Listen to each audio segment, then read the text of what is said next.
Here at Auschwitz, approximately 200 students from the UK have embarked on an educational trip as part of the Holocaust Educational Trust's Lessons from Auschwitz project. One of the main ideas of the project is that seeing is not the same as hearing. As part of the project, 2 children from every school and college in the UK have the opportunity to visit Auschwitz. So far, over 18,000 students have participated. Tell us a bit about the work of the Trust on trips like this. Well, we do. Our work actually takes several forms. We have these trips, 17 of these trips a year, 15 of them for students, 2 for teachers.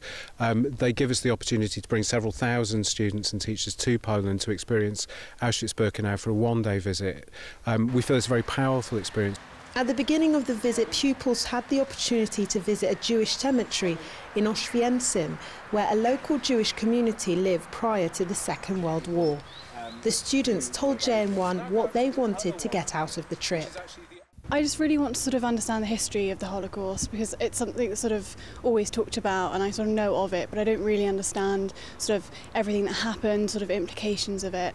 And I know sometimes I hear people talking about it and I wonder if they know enough to be saying things like that. So I just want to know about it before I sort of make my own opinions and talk about it freely. Before the trip, pupils attended a seminar to prepare them for what was an emotional experience.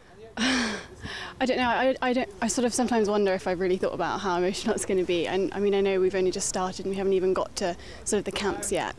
I think it will be really emotional, and I know that sometimes that puts people off coming to places like this, but I think that's sort of the main reason why we need to come. I feel it's good because it's important to learn new things, and also because it's such a significant historical event, it's important to, like the Holocaust educational people, they say it's important to pass the knowledge down, like to be better in coming generations, so I think that's important.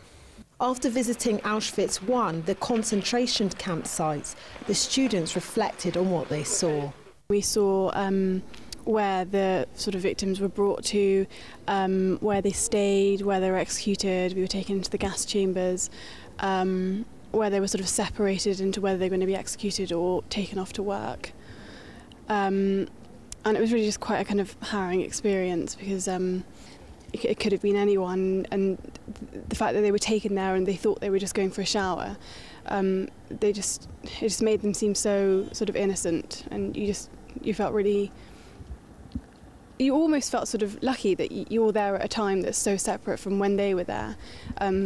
But, you know, what would you have done in that situation if you were there at the same time as them? Found it fascinating to see all the different aspects of it, but also at the same time very emotional, because you saw all the old clothes that they had and the glasses and the children's toys and such, so you get a real feeling like of all the hardship they had to go through. Definitely when I saw the picture of the children being taken off to be executed, and then there was a mother who was taking her baby, because she didn't have to go, she could have survived if she'd gone off to work, but she didn't want to be separated from her child, so she went off to be executed, and I thought that was really moving.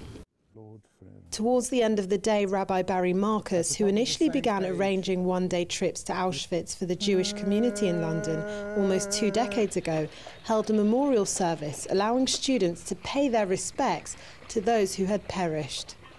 When we stand in a place like Auschwitz-Birkenau, as we are now standing, and however different we may be as individuals, and while the words of our prayers may be different, I believe that our thoughts are very much the same. A memorial prayer was also sung.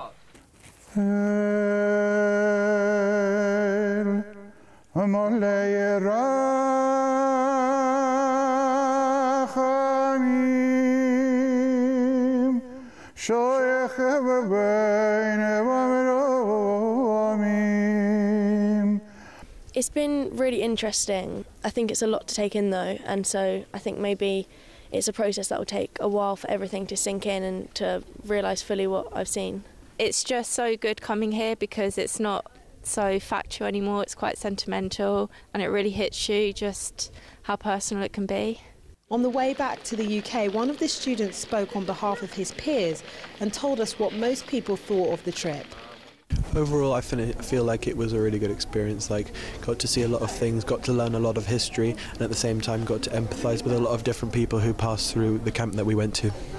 Well, the response of students who are not Jewish are very, very positive. We'd like to obviously engage with these young students who are going to be the leaders and the next generation.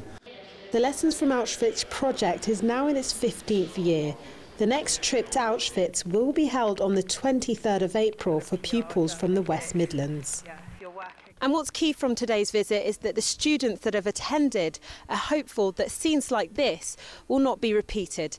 This is Celestine Ololode for JN1 in Auschwitz.